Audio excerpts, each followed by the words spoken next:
Halo Bapak, Ibu, dan Saudara-saudari yang dikasihi Tuhan, bagaimana kabarnya? Semua dalam keadaan baik, sehat, sukacita? Saya harap semuanya masih dalam keadaan yang sangat baik, di tengah-tengah, di dalam naungan Tuhan Yesus. Dan hari ini mari bersama-sama kita merenungkan firman Tuhan, tetapi sebelumnya mari kita berdoa. Tuhan, di tengah segala yang boleh terjadi di dalam kehidupan kami, sungguh kami bersyukur karena Tuhan tidak meninggalkan kami sendirian. Sungguh kami bersyukur kami dapat melaksanakan banyak hal walaupun keterbatasan ada di sekitar kami. Dan jika sebentar kami akan bersama-sama merenungkan firman Tuhan, kiranya Tuhan membuka pikiran dan hati kami supaya kami sungguh dapat memahami kehendak Tuhan, kami sungguh dapat mengenal Tuhan dengan lebih dalam lagi, dan kiranya Roh Kudus menolong kami supaya kami dapat melaksanakan apa yang menjadi kehendak Tuhan di dalam kehidupan kami sehari-hari. Terima kasih ya Tuhan, di dalam nama Tuhan Yesus kami berdoa. Amin. Firman Tuhan pada hari ini berdasarkan Keluaran pasal 24. Keluaran pasal 24 ayat 1 hingga ayat yang ke-11. Keluaran pasal 24 ayat 1 sampai ayat yang ke-11. Yang demikian bunyinya. Berfirmanlah ia kepada Musa, "Naiklah menghadap Tuhan, engkau dan Harun, Nadab dan Abihu, dan 70 orang dari para tua-tua Israel, dan sujudlah kamu menyembah dari jauh." Hanya Musa sendirilah yang mendekat kepada Tuhan, tetapi mereka itu tidak boleh mendekat dan bangsa itu tidak boleh naik bersama-sama dengan dia. Lalu datanglah Musa dan memberitahukan kepada bangsa itu segala firman Tuhan dan segala peraturan itu. Maka seluruh bangsa itu menjawab serentak, "Segala firman yang telah diucapkan Tuhan itu akan kami lakukan." Lalu Musa menuliskan segala firman Tuhan itu. Keesokan harinya pagi-pagi didirikannya lah mezbah di kaki gunung itu, dengan 12 tugu sesuai dengan ke-12 suku Israel. Kemudian disuruhnyalah orang-orang muda dari bangsa Israel, maka mereka mempersembahkan korban bakaran dan menyembelih lembu-lembu jantan sebagai korban keselamatan kepada Tuhan. Sesudah itu Musa mengambil sebagian dari darah itu, lalu ditaruhnya di atas pasu, sebagian lagi dari darah itu disiramkannya pada mezbah itu. Diambilnyalah kitab perjanjian itu, lalu dibacakannya dan didengar oleh bangsa itu, dan mereka berkata, "Segala firman Tuhan akan kami lakukan dan akan kami dengarkan." Kemudian Musa mengambil darah itu dan menyiramkannya pada bangsa itu serta berkata, "Inilah darah perjanjian yang diadakan Tuhan dengan kamu berdasarkan segala firman ini." Dan naiklah Musa dengan Harun, Nadab dan Abihu dan 70 orang dari para tua-tua Israel. Lalu mereka melihat Allah Israel, kakinya berjejak pada sesuatu yang buatannya seperti lantai dari batu nilam, dan yang terangnya seperti langit yang cerah. Tetapi kepada pemuka-pemuka orang Israel itu tidaklah diulurkannya tangannya. Mereka memandang Allah lalu makan dan minum. Demikianlah firman Tuhan pada hari ini. Yang berbahagia adalah setiap dari kita yang mendengarkan, merenungkan, memelihara dan melaksanakan dalam kehidupan kita sehari-hari. Bapak, Ibu, dan Saudara-saudari yang dikasihi Tuhan, selama beberapa minggu terakhir ini kita sering sekali dalam renungan-renungan harian membahas mengenai corona. Tapi bagaimana kalau hari ini kita skip dulu, kita tidak bahas dulu corona, kita lupakan sejenak, kita letakkan dulu segala hiruk pikuk tentang corona. Mari kita bukannya mengabaikan ya, tetapi menyegarkan kembali pikiran, karena memang terlalu sering membahas juga membuat kita akan terngiang-ngiang tentang penyakit itu. Nah, Bapak, Ibu, dan Saudara-saudari yang dikasihi Tuhan, bacaan tadi merupakan salah satu hal yang seringkali terabaikan. Jujur saja kebanyakan dari orang Kristen, enggak kebanyakan sih, tapi mungkin cukup ada beberapa orang Kristen yang agak sedikit abai dengan perjanjian lama. Jadi lebih suka membaca mengenai perjanjian baru. Yang terpenting adalah cerita tentang Tuhan Yesus, ajaran tentang Tuhan Yesus, ya sudah itu saja. Jadi yang penting membaca Matius, Markus, Lukas, Yohanes, yang lain juga bisa dibaca, tapi ya sebisa mungkin perjanjian baru saja. Nah, sedangkan perjanjian lama paling hanya didengarkan kisah-kisah tentang tokoh-tokoh yang terkenal, seperti misalnya Musa menolong orang Israel keluar dari tanah Mesir lalu membelah laut, lalu kisah tentang Daud yang mengalahkan Goliat, atau kisah tentang Salomo yang berdoa meminta kebijaksanaan, Daniel yang taat. Jadi cerita-cerita yang terkenal saja yang seringkali hanya difokuskan. Padahal ada banyak kisah yang seharusnya kita pahami sehingga kita bisa memahami perjanjian baru, memahami karya Tuhan Yesus itu dengan luar biasa lagi. Ya bukan berarti kalau tidak membaca lalu tidak paham, tapi kita akan lebih paham apa saja sih yang dilakukan Tuhan Yesus dan seberapa dalam itu. Kenapa kok itu harus dilakukan? Selain karena memang manusia berdosa, ya memang itu adalah masalah utamanya, tapi mari coba kita lihat apa yang terjadi. Jadi kalau Bapak Ibu membaca, silahkan nanti dibaca sendiri-sendiri dalam beberapa waktu hari-hari ini ketika mungkin tidak terlalu banyak hal yang bisa dikerjakan. Mulai dari Keluaran pasal 19 sampai Keluaran pasal 24 itu adalah kisah tentang perjanjian antara Tuhan dengan manusia.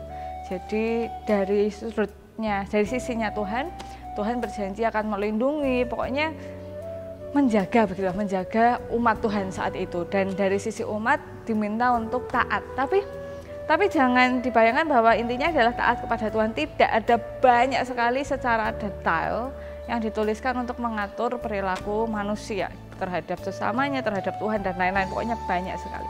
Dan itu semua harus dilakukan oleh manusia bagaimanapun caranya. Nah, dan pada ayat yang pertama hingga ayat yang kedua, Tuhan mau mengikat perjanjian. Jadi memanggil Musa, Harun, Nadab dan Abihu untuk bertemu dengan Tuhan secara langsung. Jadi ada pertemuan lagi. Jadi setelah Tuhan menjelaskan banyak hal ini, mau ada pertemuan lagi karena memang perjanjian ini kan harus diformalkan, namanya perjanjian. Nah, ketika Musa dan yang lain-lain itu hendak ke sana, Musa bertemu dulu dengan umat Israel untuk memberitakan firman Tuhan yang sudah dia dengarkan sebelumnya. Jadi ayat 19 sampai 24 itu kan banyak sekali, dan itu diceritakan kepada mereka, lalu mereka mempersembahkan korban, lalu ditulis sama Musa di dalam kitab ya. Jadi ini bagus loh untuk dicontoh, diteladan. Jadi Musa itu mencatat apa yang diperintahkan Tuhan. Jadi nggak hanya didengar, dihafalkan, tapi benar-benar dicatat untuk dibacakan lagi, untuk diwariskan kepada orang lain. Dan kemudian orang Israel pada saat itu menjawab di ayat yang ketiga dan ayat yang ketujuh, segala firman yang telah diucapkan Tuhan itu akan kami lakukan, dan di ayat yang ketujuh ditambah dan akan kami dengarkan. Jadi polanya adalah Tuhan memberikan perjanjian, lalu Musa menyampaikan kepada umat, lalu umat menyanggupi perjanjian itu, menyanggupi firman Tuhan. Jadi apapun yang Tuhan minta untuk dilakukan, maka mereka bersedia untuk melakukan. Dan lalu mereka menunjukkan responnya dengan memberikan persembahan dengan korban keselamatan berupa lembu jantan tadi, dipotong lalu darahnya disiramkan. Dan ini adalah hal yang mirip dengan kejadian Paskah. Jadi memang ada yang harus dikorbankan untuk mendapat sebuah keselamatan, dan ini memang korban keselamatan dari Tuhan berupa lembu, dan kalau di perjanjian baru kan Tuhan Yesus yang menjadi korbannya. Nah, ini menarik untuk kita renungkan bahwa dalam beberapa khotbah, dalam beberapa ibadah kita diingatkan bahwa ritual saja tidak cukup, lalu kita diajak untuk melaksanakan dalam kehidupan sehari-hari, bahwa ibadah tidak hanya di gereja, ibadah juga bisa dilakukan dalam kehidupan sehari-hari. Tetapi kita juga tidak boleh melupakan ritual-ritual keagamaan yang dilakukan untuk menjaga kedisiplinan rohani kita dengan Tuhan. Ini bukan tentang kalau yang lebih sering ibadah itu imannya lebih besar, atau yang lebih sering ibadah ini lebih taat, bukan tentang bukan tentang siapa yang lebih besar begitu ya, tetapi ini menunjukkan kedisiplinan kita dengan Tuhan. Nah, kalau kita membaca di sini, Bapak Ibu bersedia membaca, ada ritual-ritual yang harus dilakukan. Persoalannya adalah, apakah Tuhan Yesus melakukan ritual-ritual itu? Tuhan Yesus melakukan banyak ritual-ritual keagamaan. Walaupun kemudian menegaskan bahwa ritual itu penting, tetapi juga penting untuk mengasihi Tuhan dan mengasihi manusia. Jadi ritual tanpa pemaknaan itu menjadi sia-sia. bukan berarti tidak perlu berritual, tetapi ritual tanpa makna, tanpa pemaknaan itu menjadi sia-sia. Tapi seringkali diringkas, yang penting kan memaknai, jadi nggak ritual nggak apa-apa. Orang kan sukanya meringkas-ringkas gitu ya. Jadi padahal sebenarnya adalah ritual, tapi harus juga dimaknai ritualnya itu. Jadi ibadah dengan dimaknai ibadahnya, bukan yang penting hidupnya bermakna walaupun tidak beribadah. Nah, hari-hari ini adalah waktu yang tepat bagi kita untuk menguji disiplin rohani kita dengan Tuhan. Saya paham bahwa mungkin banyak dari kita, termasuk saya sendiri, yang membaca Alkitab itu karena diminta oleh pengkhotbah di gereja. Ya Bapak Ibu silahkan buka ini. Tapi mungkin juga banyak yang taat renungan harian, bahkan sebelum menggunakan video sudah secara pribadi baca renungan-renungan harian dan rajin berdoa dan lain-lain. Nah, ini adalah momen yang tepat bagi kita untuk merefleksikan kembali kedisiplinan rohani kita. Apakah ketika tidak dilihat orang kita masih berdisiplin rohani? Apakah ketika tidak ada yang memaksa kita masih melaksanakan ritual-ritual keagamaan? Nah, jadi kayak misalnya kemarin nih contohnya Kamis Putih, Jumat Agung, Sabtu Sunyi, Minggu Paskah itu kan Bapak Ibu dulu biasanya kalau nggak datang ke gereja ditanya, kemarin Paskah kok nggak ke gereja kemana dan lain, mungkin ada yang nanya gitu ya. Tapi sekarang kan nggak ada yang tahu Bapak Ibu ibadah atau enggak, kan nggak ada yang tahu, cuma Tuhan yang tahu gitu Bapak Ibu ibadah apa enggak. Nah, ini adalah momen yang tepat bagi kita untuk kembali merefleksikan betapa besar kita memaknai ritual kita. Kalau kita memaknai ritual kita berlebihan, bisa jadi nanti ritualnya jadi tanpa makna. Yang penting ritual yang lainnya, kehidupan lainnya nggak penting. Tetapi kalau kita kemudian hanya membesarkan kehidupan sehari-hari lalu mengecilkan ritual, maka ritualnya juga akan jadi tanpa makna. Nah, bagaimana kita bisa memaknai ritual? Ya misalnya kalau pagi bangun tidur, doa pagi, renungan harian dan lain-lain. Nanti mau tidur juga melakukan itu, atau siang juga bisa membaca dan lain-lain, bisa dilakukan ritual bersama dengan Tuhan. Dan kalau Bapak Ibu membaca Perjanjian Lama dengan sungguh-sungguh, bersyukur sekali loh Tuhan Yesus itu menyelamatkan kita, baik di dalam pengajarannya maupun di dalam pengorbanannya di kayu salib. Kenapa? Karena kalau itu tidak dilakukan Tuhan Yesus, coba bayangkan, Bapak Ibu kita semua ini berdosa. Nah, ketika kita berdosa, kita harus membayar dosa kita dengan memberikan persembahan. Itu kan berarti kita ini harus hidupnya itu cuma membayar dosa kan, Bapak Ibu coba bayangkan. Jadi kalau misalnya saya berdosa, tergantung dosanya apa, begitu kan ada aturannya. Lalu saya harus mempersembahkan lembu, kan mahal. Belum saya selesai mempersembahkan lembu, saya berdosa lagi, nanti saya harus mempersembahkan kambing. Berarti hidup saya itu cuma buat membayar dosa saya, lah kan nggak cukup.